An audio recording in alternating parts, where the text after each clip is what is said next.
Before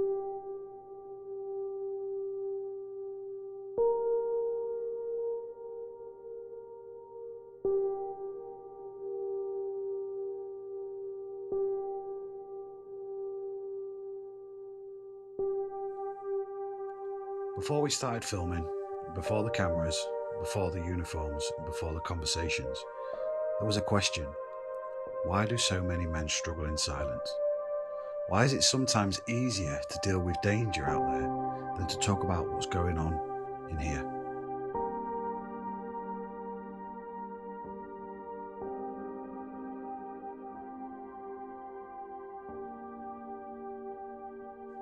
Every day we see men who show up, but turning up doesn't mean everything's fine. Andy's Man Club is a space where men can talk. No fixing, no judgment, no pressure, just men sitting together, saying things they don't always get to say anywhere else. Because for a long time, many men have been taught to keep going, to push it down, to handle it on their own, and too often that silence comes at a cost. We wanted to explore what happens when men who are trusted by others are given space to be honest themselves. This documentary isn't about labels, it's about people. It's about firefighters, staff, volunteers, fathers, brothers, sons and mates. Men who carry a responsibility every day and the weight that comes with it. We're not here to tell anyone what to feel. We're not here to offer easy answers. We're here to simply start those conversations. To show that speaking honestly doesn't mean letting anyone down. It means letting someone in. Because if a man who's used to handling pressure can say, "I'm struggling," then maybe the next man feels safer to say it too. This is about breaking the silence, one conversation at a time.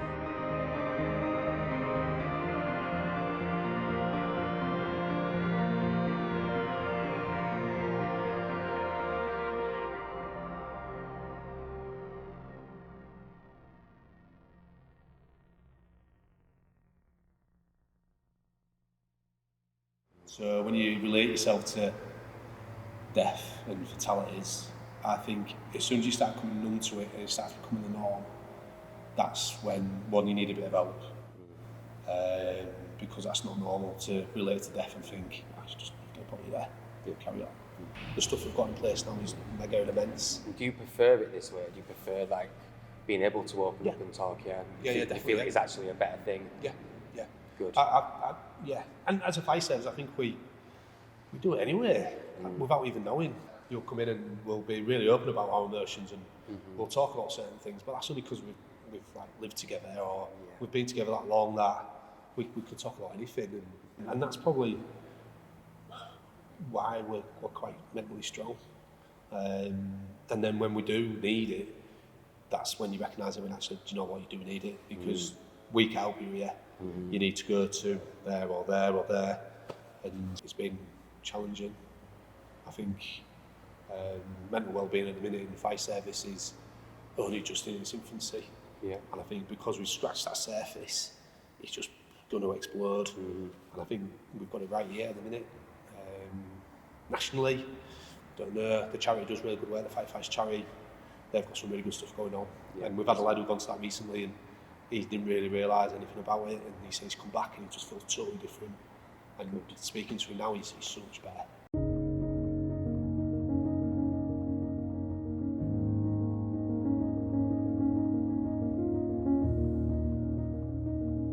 The one question I'm opening up with: when people see the uniform, what do you think they see?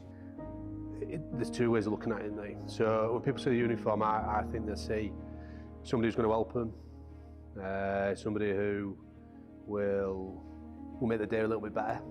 We're the ones who help.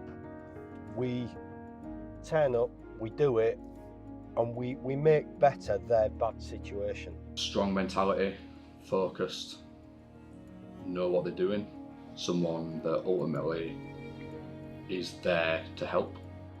They see someone who can be trusted, who never has any problems. We're just like any other human being. As with all emergency services, I definitely think that's what we represent, you know, or that's certainly what I want to come across as representing, You know, not knowing what I'm doing, being calm when everything else is chaos. People do have the struggles in the emergency services just like any other walk of life, and it's really good as a service that we're recognising that, and it's really good as a service that both men and women, uniform, non-uniform, are now coming out and speaking. Dare I say, we want to attend the incidents, and it sounds a bit crazy because we want the bells to go when someone else's life is falling apart, because we want to help people. That's why we all join the job. We want to help everybody else. Yeah, it's not about, there's no hero mentality. It purely is just to help people. If you go in the public, you get called out to a fire or an RTC or any other job, at that one moment in time, I don't necessarily think they see a person. I think they just see the uniform, the badge, the fire engine, the fire alarm that's just gone off. Bear with me 1 second. I'll just go see what it is. Is that all right?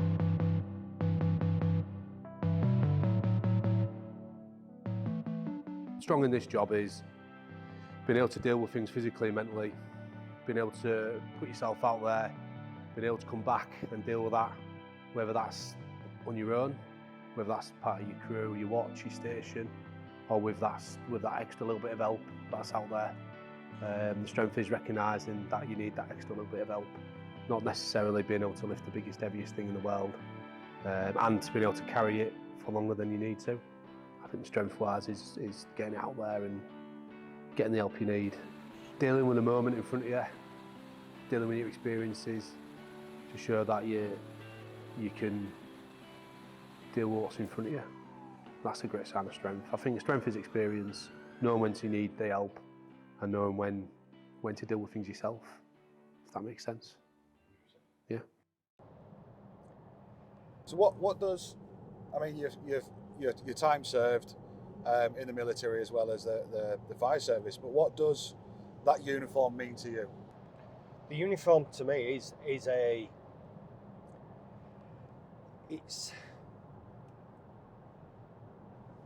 like a badge of honour. It's a pride thing. I'm so proud to be a member of Humberside Fire Rescue Service, but I'm also extremely proud of my military service. In life, if I don't have a purpose, I collapse. You know, I need to have a role, and I need to have a role that I think deserves me. It drives me every day. During times when I've been really low, I didn't leave work. You know, I fought through just because that's what got me up every day, was going to work and enjoying my job and enjoying what I did. When you stick that on, what does it feel like to you? Proud. I've been doing a job for 22 years, and even when I've not got the uniform on, you know, I'm proud that I'm a firefighter. I'm proud that people can come and see me as a person that they can trust, that they can speak to. But most of all, the best word I can probably use is, you know, I'm proud to be in the fire service. Something that I dreamed of as somebody who was at primary school. Fast forward all these years, and it has been for the last 22 years. So for me, you know, I'm immensely proud of where I've come from, what I've achieved, and what I'm doing now in the fire service is brilliant. Pride, love my job, really like my job. My dad was a firefighter. I saw how much he enjoyed it, and that's one of the reasons why I joined. I want to replicate that for me, give that to my family, what I got. Proud to be where I am, proud to be working at Beverley, working full-time at Calvert. Makes me feel better about myself. I'm a helping person. I'm naturally helpy. My phone's never off. Phone's always on, which is good and bad. One of the biggest problems we have in the fire service is selling ourselves as individuals, because we're so team focused, we forget that as an individual we contribute. That bravado, I guess, that being part of the team, but if you're not performing or you've got an issue, you could struggle and almost feel like you're letting the team down. And if you become the weak link, You don't want to be the one who's not there. You know, if you go through a period of mental ill health and you have to have some time out, you're almost you feel like you're letting the side down. How does it feel when that shift ends and it's just Josh? One of the biggest things that made me start to feel like I did was having a little girl. So she was born, and all of a sudden it was like, wow, the most important thing in my life's come along. And if my work's not solid, if I'm not solid at work, I can't provide for her. It doesn't really matter how I feel. For me, it's her. And obviously that's now amplified a little bit because obviously we've now got a little boy as well. From the day that I felt that I wasn't being right, I sought help straight away. I had counselling, spoke to my wife, family, but I didn't know that I was feeling it until my hair started falling out. We was shopping one day, I was in the changing room, went to put on a t-shirt, and as I put my head down to put my head through the hole, I saw myself in the mirror. I was like, what's that? And honestly, there was just like a tiny little hole there through my hair. I was like, oh, never even thought anything of it. And then it just got worse. I remember being in the shower one day and I'd picked my little girl up to wash her hair and she was like, Daddy, what's that? I was like, what's what? And I looked at my shoulder and there's just a clump of hair on my shoulder. And it just got worse and worse. And then one day I literally felt like I woke up and I washed my face and my eyebrows just fell off. And I was like, you know what I mean? That's what showed me what happened. And then I was like, right, I need help here. And by getting help, that was the strength. By going, right, this isn't gonna change me in terms of who I am. It's gonna help me. You know, I can learn strengths and weaknesses. I think I'd probably been suffering longer than what I thought, and I was just pushing it back, and it just got that bad that my hair was like, hey mate, you ain't pushing that back anymore. Yeah. You know what I mean? I'm going to tell you what's going on now. I woke up one day and my whole eye was red, and I burst a blood vessel in my eye during my sleep. Yeah, my body was just, it's unbelievable really. You can't comprehend it until you've been through it. And I think I was, before that, like my dad had depression, and I remember saying to him a few times, just get on with it, you know, you'll be fine. Yeah, then when I got it, I was like, wow, like that's, you physically can't, as in like you can tell yourself wholeheartedly, just go on, but internally, your body goes, yeah, I ain't having it, mate. I'm gonna make you feel like rubbish. You know, and that just knee-jerk reaction of just breaking down all the time, shaking, anxiety and not wanting to go out. Yeah, wasn't nice. But that. Thank you. No rush. Sorry. Don't ever apologise, mate. It's fine. It's sometimes it takes various things. We talk about triggers a lot in mental health, what triggers mental health off, but sometimes there's a big triggers as to what actually makes us realise. The fact that you listened to your body when it shouted out, and you took steps. So, yeah. You know, there's pride to be had in that, innit? I've definitely tried.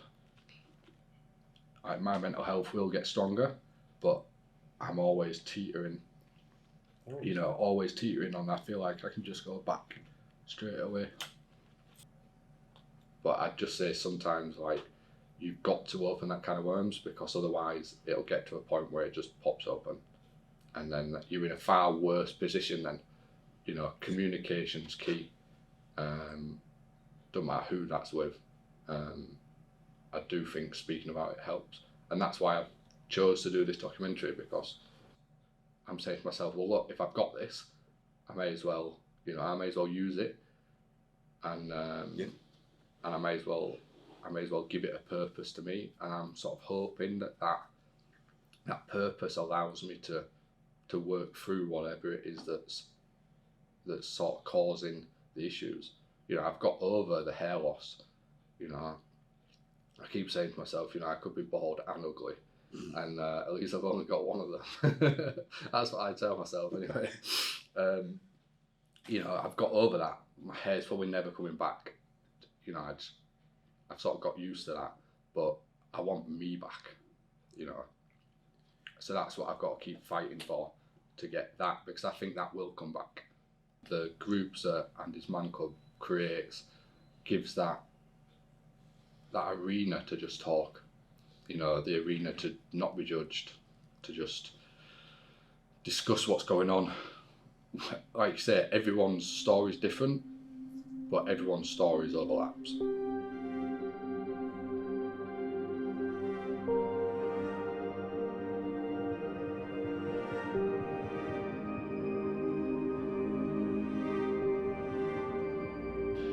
Just having more things, more tools in your toolbox that you can go to, whether that's ANDYSMANCLUB, the fire service charity, talking to people at work.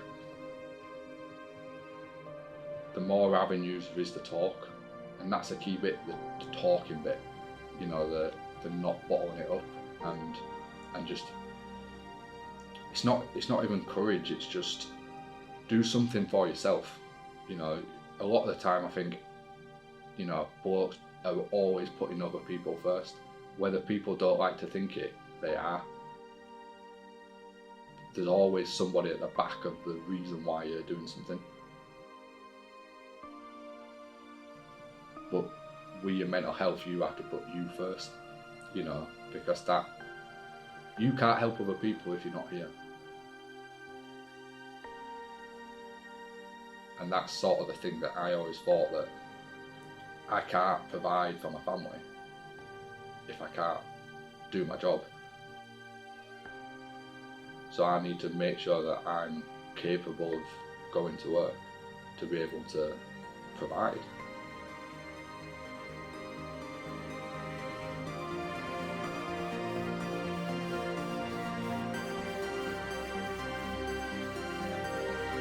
Teacher.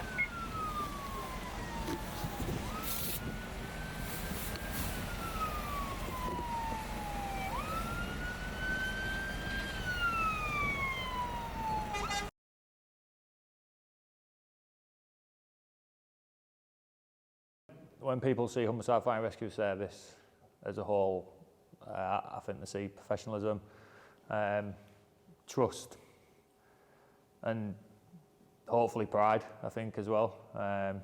Obviously, a lot of the time, the people that work in this organisation are from the local community as well. People in the community know a lot of people that are in the Fire and Rescue Service, so I'd like to think that they're proud of the organisation, they're proud of the people that are in it, because fundamentally we're here to protect the community. After you've done your day, you've finished, your shift ends, and you take off the shield, the uniform, how does Nikki feel? That depends on the shift that you've had, the experience that you've had. Sometimes, you know, your calls can be really positive and you feel like you've made a massive change to somebody. Other times it's not so great, and your patient will be taken off to hospital, and then you're kind of left not knowing the outcome then. So you do have this question mark over, as have I done the right thing? Have I, you know, did everything go well when that patient moved on to the next stage? People in general, why do you think they find it hard to say that they're struggling? I think it is still a bit of a stigma against saying that you are finding something difficult, especially for the males. I mean, I've dealt with quite a few personal experiences, work colleagues and friends that have really had problems, but it's taken them to the very point of breaking where anybody's actually picked up on that. And if they'd have been able to shout up and asked for help sooner, then I would think, well, I'd like to think that they would have felt better and not got to the point of where they were needing to be off work, on medication, having to have counselling. You know, I mean, there's nothing wrong with doing those things, but if you've got friends around you and family around you, and if you can talk to them, then that might stop that need even being there, you know. In society as a whole now, we're understanding a lot more about, especially male mental health, like, and understanding actually that people aren't robots. They're not invincible, and that's whether somebody's a senior leader within an organisation, or a senior leader in politics, or colonels, commander-in-chiefs of military organisations. These people fundamentally are human at the end of the day, and there's two sides to it, isn't it? Obviously there's perception of what other people think, public, what they think of the organisation or the uniform, but then there's also that ability for people within the uniform to show that vulnerability and actually be open to the fact that obviously we're not all robots and we're not machines. We all do have thoughts and feelings, and sometimes we have good days, sometimes we have bad days, sometimes we're extremely resilient, sometimes we're probably not as resilient.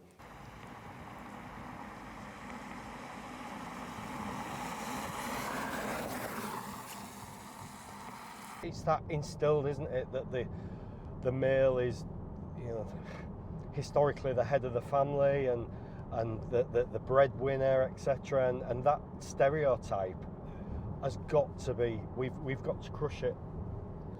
I think that's the key, because once people realise that you can struggle but you're not weak, that you can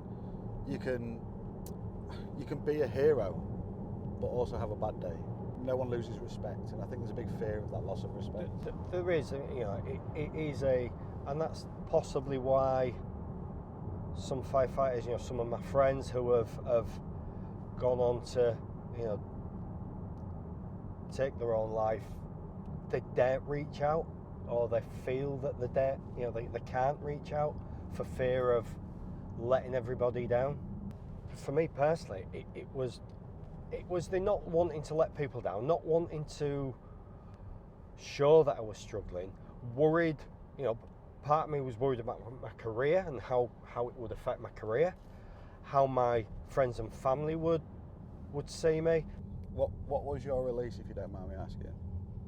So I remember it as if it was yesterday, middle of 2019, and I cycle to work, I bike to work every day. I had done for years, and I remember getting the bike out the garage as I'd done, you know, and I pushed it around the side of the house to the front gate, and I just physically couldn't open the front gate, and instantly just started crying at the front gate, you know, in front of my house, and I just thought, I can't do this anymore.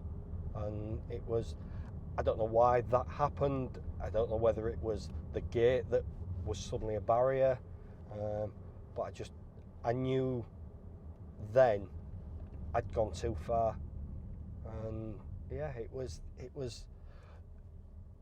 awful. I was embarrassed. I was so embarrassed to stand at my gate crying in my cycle helmet, holding my bike, and even in that moment, I was worried that what the neighbours would think. Even though I was clearly having an issue, something was wrong, I was still so embarrassed, and it's crazy to think that I had no control over that. I was crying. I couldn't get out the gate. There was nothing stopping me. I just couldn't do it, and I was still worried what other people think. And that is what the issue is with us men. Fortunately for me, I was never in a position where I wanted to take my own life. I never wanted to, to go that far, but I didn't want to live. How powerful is it when a man opens up and realises he's not alone? So the realisation for me, I saw help and that from colleagues and from occupational health through through the fire service, and for me it wasn't enough. It wasn't that the fire service wasn't being supportive, it was me on a personal level. I knew I needed something more. I didn't know what it was. I just felt maybe I needed that disconnect from everything. And I'd seen the posters for ANDYSMANCLUB. I'd seen the flyers around around town, and at the time in Hull there was only one club. Yeah, Echo. At the Echo building there, and I mentioned it to my partner, and she was supportive. Get yourself there, and it was. I don't know if I need it, but deep down I knew I did. I needed something that wasn't. I needed something where it was just me, and nobody else I knew. Be it in my personal life, be it in my family life. I needed to talk to somebody who, I don't know, maybe who was in a similar situation. I remember going up, to the club on the Monday night that I went, and I pulled up outside.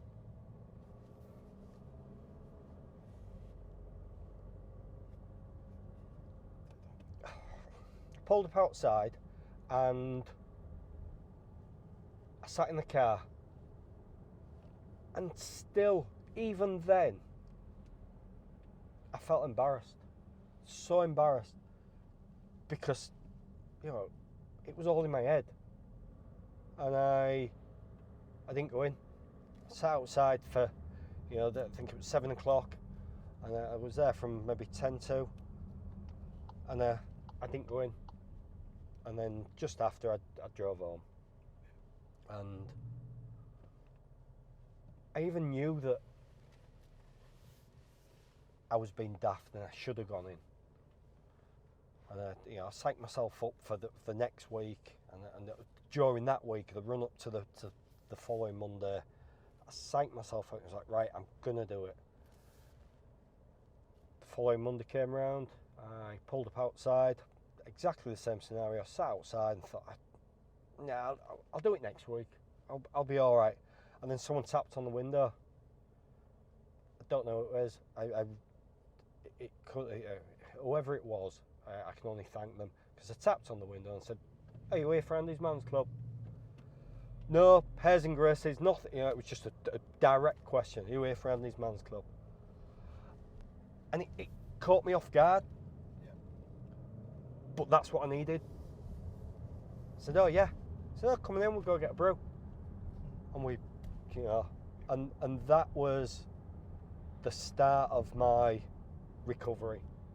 Everything up to that point was, I was still ticking over, but that was the realization. And I remember walking in, and there was every type of bloke you could think.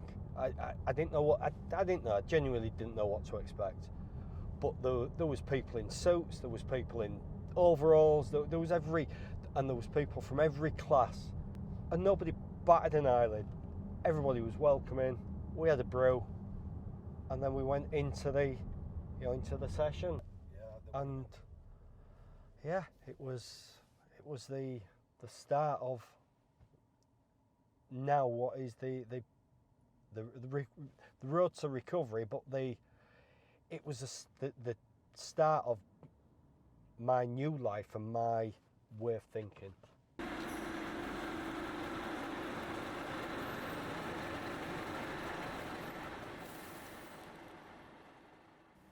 Do you think people realise that you're human underneath?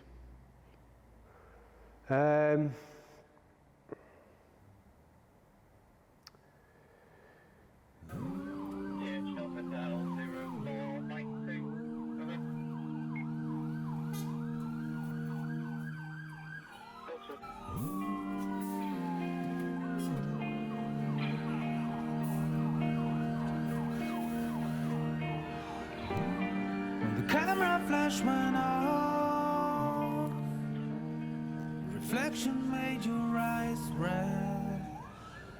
And we're breathing still. And you are so well. And we're breathing still.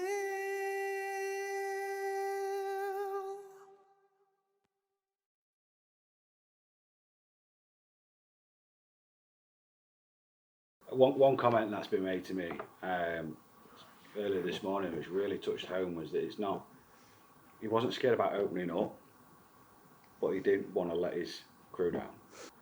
There's so much emphasis placed on the last line of defence. This is why you guys are here. This is what you are doing. That you think, well, I can't be the one that steps back and does that, because people. It's not just my crew. It's everyone else. Do you know what I mean? Like, you do there, especially within this team that I on this station. Everyone is really valued in what they bring, like really valued, really well. So you feel that value. You feel like, yeah, I'm really doing something that's important. And I think that's a worry that you don't want to step away and be like, but I need to bring my importance to the front. The most difficult thing personally for me is I don't actually know how to say it. Like, I actually don't know what, if I'm down, there's a lot of times where I'm like, I don't know why. I don't know what it is that's happening. Like, I don't, and if someone asked me, I wouldn't know how to articulate it well enough to be like, yeah, this is what's wrong with me. Sometimes I just feel... Just have a down day. Yeah. Just feel like shit sometimes, and then you're like, why do you feel like shit? And you're like... Right, what's the matter? Yeah. Yeah, down just do. The first body I did CPR on, that stayed with me for a little while. Yeah. Which I think it would for most people. Yeah, that's natural. Yeah.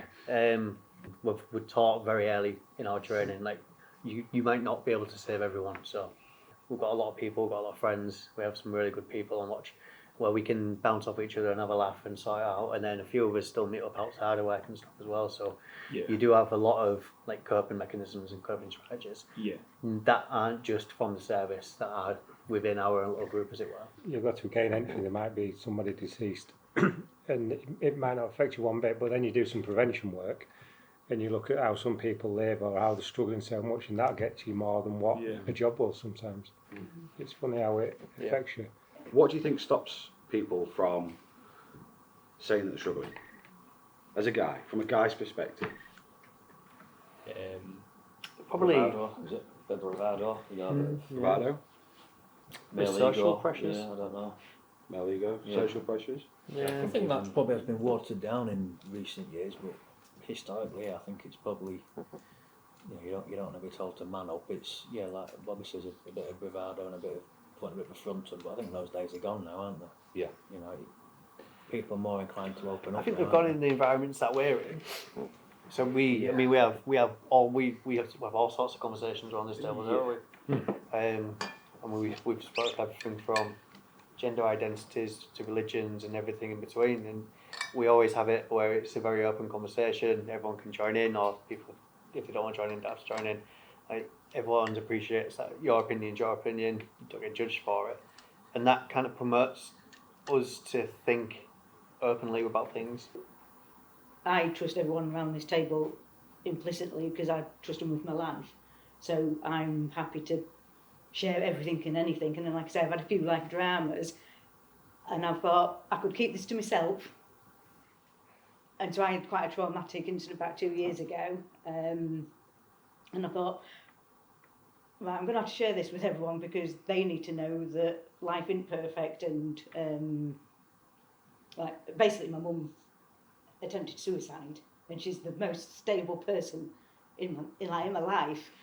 And I thought, right, people need to know why the search and rescue was looking for my mum. And so the service was sort of involved a bit with that, and I'm thinking I need to let these guys know because they could have a similar situation. So I've sort of along the way I'm happy to put my cards on the table and tell these guys what's going on. And I also had another colleague, female colleague, that were like two peas in a pod.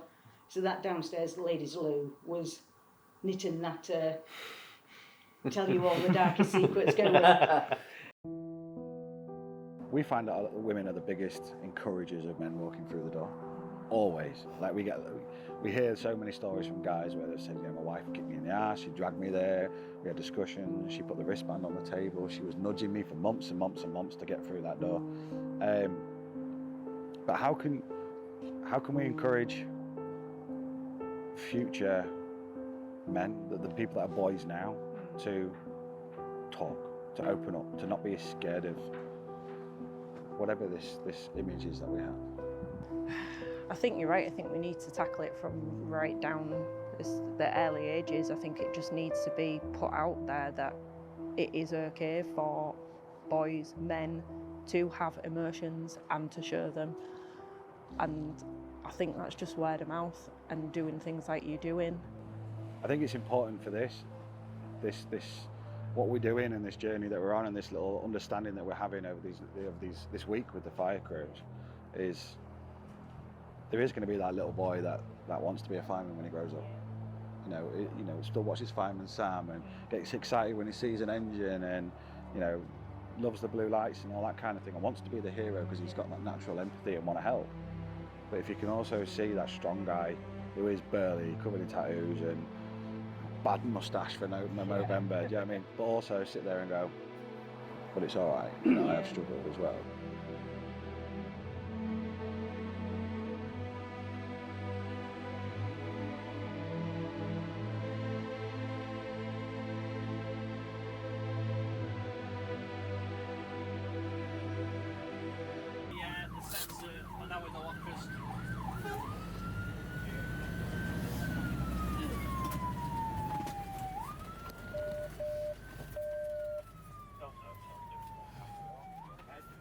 Has there ever been a time where you've said you're fine, but maybe you weren't? There's been a couple of times over, in the job over the last sort of like say 22 years where you might be travelling back from an incident and you might text your son or you text your wife and tell them like you love them, something like that, because sometimes you go to a job and it does get you thinking, it does make you think, especially like we've got the RSU here at Clough Road and you go to an RTC and it can be, something as simply travelling on from work and suddenly they're involved in a road traffic collision and you just never know, what's around the corner. There's a few jobs which I won't go into detail, but there's a few jobs, what's happened in the past which, my wife still mentions to me because I've gone home and spoke to her about them. And she'll say to me, oh, can you remember so-and-so? And it does bring it back to me, but on the same way, it shows that all them years ago, she's listened to what I've been telling her because I've needed to offload with her, and just talk to somebody. So yeah, there's been times when, work does affect you. Has there ever been anything where you've maybe you've got to work and you're almost taking that moment because maybe there's something else going on, not work, that you've not wanted to carry in, or someone's going, you're all right, mate, and you've gone, yeah, I'm good.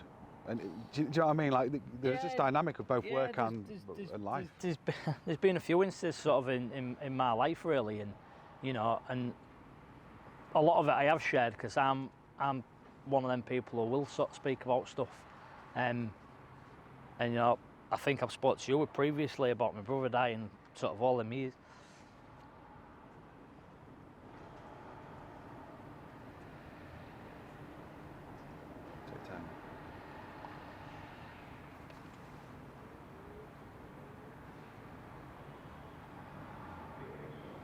There's a lot of people with this job that sort of don't sort of understand, as in terms of, so the year before my brother died, 23 years ago, he actually filled the application form in for the job. Obviously, back then, I used to think I was thick because I had great at reading, spelling, writing and stuff like that. So he wrote it for me. I copied off it, filled it in, told him everything I wanted to say on it. He put it, spell it all right, etc. So I filled it in, sent it off, didn't get in. And then the year after, he'd passed away, had an heart attack in his sleep, and he was 35. and my brother who's still alive now, he found him in bed. The year after it came up again, so because I'd got through, I just used the same application form, wrote it out again, filled it in, sent it off, and then I got in the job 22 years ago. But obviously he never saw me getting the job. So then when I speak about our kid, and I speak about the job, obviously I'm proud to be in the job and I'm proud of what I've achieved, and just like, gutted that he hasn't seen it all. But anyway, so yeah, there's a story for you. We should have got all that on camera, shouldn't we? What do you think stops people from opening up? The stigma attached to it. There's a stigma attached to mental health. You know, there has been for a lot of years, and I think that's the cycle that we're trying to break. And that is ultimately why people won't speak, because they don't want to be labelled as something, you know. And I think we're slowly getting there, but I think there's more work to be done. And the more stuff that we do, you know, like what we're doing now, I think will break that barrier. Yeah. You know, the biggest thing for me is when I hear people speak about mental health and anxiety, is that they have an opinion, and when they have that negative opinion towards it, that's the bit that sticks in my throat. Because until you've witnessed it, been through it, you know, I don't think you should be having an opinion of it doesn't exist or man up, you know.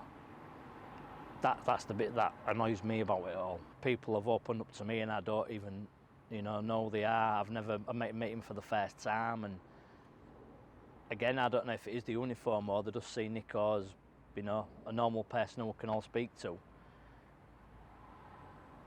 People find a comfort in speaking to certain people. I don't necessarily think you have had to suffer with mental health or suffer with any kind of anxiety to be that person who people open up to. I think, you know, some people just like speaking to someone who they think they can trust. And that can be, you know, normal people. They don't have to be, you know, clever. They don't have to, they can be anybody. Sometimes people just see a trust in somebody. Have you ever seen someone, either in your personal life, work life, someone that's gone through it and then started talking? Have you seen that change? Yeah. So I'll speak about a friend of mine, his brother, life and soul of the party. You've heard this all before. Life and soul of the party. Never thought in a million years he'd ever had any kind of mental health issues, and he got a bit of an health scare, which turned out to be nothing. Got a bit of anxiety about it, and you know, he's still suffering now, probably 6, 7, 8 years on. Yeah. He openly talks about it. It's changed the way he is. He'll happily tell everybody, you know, he's not fazed by it, he's not worried by it, and it's really good that he can do that. And I think without being able to do that, I think, you know, who knows what could have happened, where it could have ended.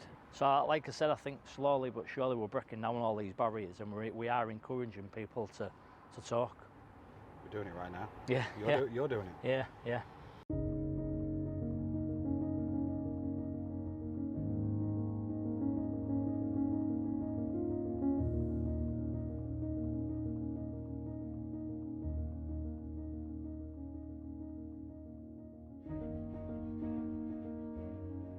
Seen some people in like really bad ways, and then they've been obviously get the right support, even if they're just chatting with like the mates and things like that. Like you can see how it's had like a meaningful impact on them, and they've gone from a place which is like, yeah, they're probably not far away from doing something really bad, and then now they're actually properly thriving in life, and like got a really successful career, really good family people. So yeah, I've definitely seen the impact and the positive impact it has.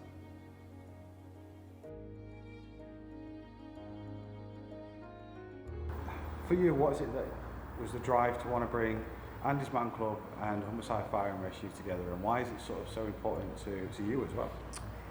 Yeah, I think for me, I think the past 12 months, I think we've developed a really good relationship with ANDYSMANCLUB. I think I've seen a lot of similarities in the way that you guys work, how our crews work, how our teams work as well. That feeling of bringing people together, you know, talking, I think I've seen a lot of that when I've been out and seen the crews, and you know, that's really empowered me, I think, to, you know, reach out to you guys and do more and more as well.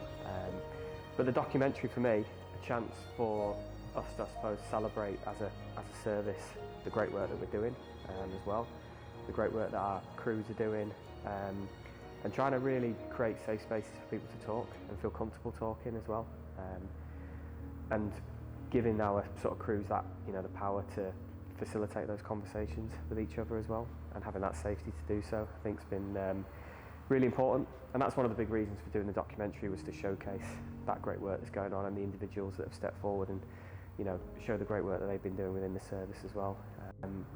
Again, it's been great to collaborate with ANDYSMANCLUB as well.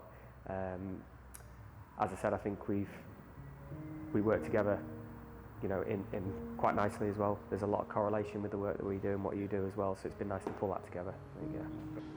So when people watch this documentary, whether it's in the service, whether it's in the police, whether it's the ambulance, whether it's any other uniform service, whether it's mechanic or a postie or wherever it might be, what do you hope that a man watching this will take away from it? Don't be afraid to ask for help. You know, don't be afraid to reach out. Everybody's human, no matter what job you do, whether you're in the fire service, whether you're in the prison service, whether you're in the police, ambulance, mechanic, you know, whatever your walk of life is, we're all human. It'd be great if people just realise that the people out there on the trucks, the people out there that everybody's thinking are these big heroes, are humans too. And, you know, it's okay for everybody to have feelings and emotions, and you don't have to just have this front on. And I'd like to think that moving forward, people are just more open and just talk. People just need to talk. Even if they think it's just a tiny little thing, get it out there before it starts to build. Obviously, when we look at the statistics around male suicide, it's just the only way to explain it is crazy, really, isn't it? I think it's the figure's astronomical, and for me, if we can just keep promoting guys and girls and to speak up and sort of start the conversation. Sometimes that's just sitting and starting a conversation and just having a chat, and then actually just sort of looking at how we can put support in place. It doesn't even need to be formal support. You know what I mean? There's probably a lot of people in and around the workplace or in society in general where they don't realise how many people have got the same sort of stuff going on as them. And if they don't talk, it can build up in their own head, and then it catastrophises it, and then before you know it, it's actually they think they're completely alone. Whereas if they had that early intervention and just started speaking up early, there might be sort of, out of a team of 10, there might be 5 of them that are going, actually, yeah, I know where you're coming from with that, and this is what I did to help me, or have you thought about doing this, or have you looked at doing, getting support from here? So that's kind of what I hope to get out of this documentary. It's something to not be ashamed of, and it's something that I believe we all experience. And those little warning signs are there. Pick up on them, on yours and your mates, and get yourself to a club and have a chat and a brew, and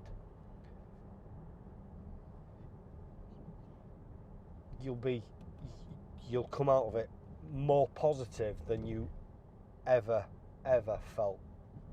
I now look for the positive in every single thing that I do, even no matter how crap everything, if something happens, I'd still look for the positive in it, because that's the only way you can. And that all comes from me, from that lad tapping on the door, out on the window, and saying, "Are you here for ANDYSMANCLUB?" You just do it. Again, for staff to step forward and feel comfortable, I think that's a big win for us as a service. To step forward and want to be part of the documentary is brilliant as well. And I think it shows how much they care and the passion that they've got for the people that they work around and the people within the community they serve as well. I think it shows how, you know, their integrity they've got for the job as well. And when we started this process, we didn't ask individuals. You know, we put an expression of interest out, and it was those individuals that came forward and expressed that interest to be part of the documentary as well. So for me, seeing the people come forward was amazing, to be fair. You know, it's all off their own back as well. And the response was fantastic from not just the individuals, but also from the crews that we've been out to see as well. And it's been a wide range of staff as well. We've had operational support, we've had support staff in there as well. So a real mix of staff across the service have kind of come forward, which I think it's been amazing, to be fair. Yeah, hats off to Humberside Fire and Rescue and your staff and the crews for that ethos and that attitude, which has been refreshing. So massive and huge thank you. No problem. Appreciate it. Thank you.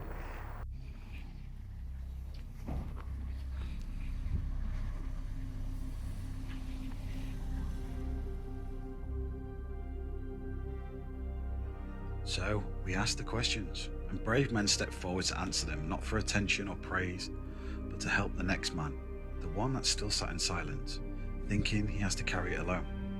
That's how this began. A handful of blokes with a shared belief that strength isn't about hiding the pain, it's about finding the courage to face it. We wanted to show that even the people we rely on most, the ones who run towards pressure and danger, sometimes fight the hardest battles in the quiet that follows. You grow up thinking you've got to be the strong one, the one who doesn't flinch, doesn't falter, doesn't fall. And somewhere along the line, that turns into silence. Not because you don't feel, but because you're scared of what will happen if you do. Scared of looking weak, scared of being a burden, scared of letting someone down. So you laugh it off, you bury it deep, you tell yourself, I'm fine, I'll sort it. But that weight doesn't go. It settles in your chest until one day it's too heavy to hide. I've sat with men who've run toward burning buildings, and even they've carried that same guilt, that same fear of not being enough. Because it's not just the pressure they face, it's the nights that follow. The thoughts that don't switch off, and the silence that burns hotter than any fire. When they finally talk, and I mean really talk, something shifts. You see it in their eyes, the release, the relief, the realization that strength was never silence, it was honesty. These aren't just firefighters, they're fathers, brothers, sons, mates. The same kind of men you pass every day, the same kind of man you might be. And if they can open up and still stand tall, still be respected, then maybe it's not the talking that makes us weak. Maybe it's the silence that breaks us. So if they can face the flames, maybe you can face the conversation. Because behind every uniform, behind every mask, there's just a man doing his best, fighting battles you can't always see. You're not letting anyone down by speaking, you're letting them in. And that's where real strength begins, because talking doesn't take your pride, it proves it. It shows the world that courage just isn't in the fire, it's in the words that follow.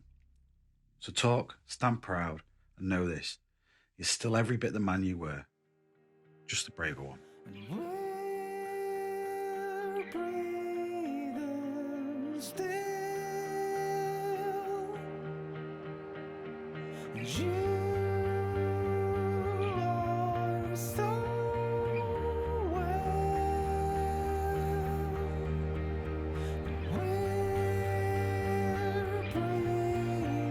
breathing still.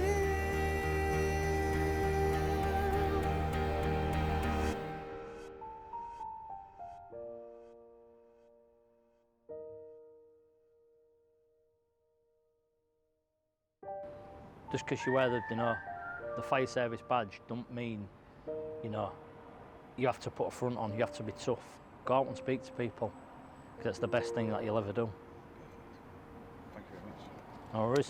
That was fucking brilliant. Oh, that was great. Yeah. Absolutely spot on, mate. Yeah, Good. Yeah, perfect. Hopefully you get some stuff out that you need. Cheers, man. Beautiful. Hopefully you got some stuff out of uni. Yeah. Two-way, mate, in a weirdest way, but that was spot on. 20 years' time, someone interviews Arlo and Isabella, and says, tell me about your dad. What would you hope that they would say? Good. There for me. Allowed me to have a nice life. Just provided everything that they not necessarily everything they want, but just things that they need, you know, but being there and being a good family. I think I just want to have a good family, not just for them but for my wife Jade. Just give them everything, basically. Perfect, mate. Thank you. Appreciate it. And appreciate your honesty and your openness. I'm gonna fucking do it. Come here.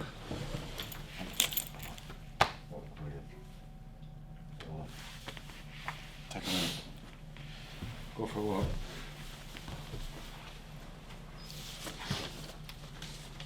Fuck, you got me going, mate. Oh. How do you feel?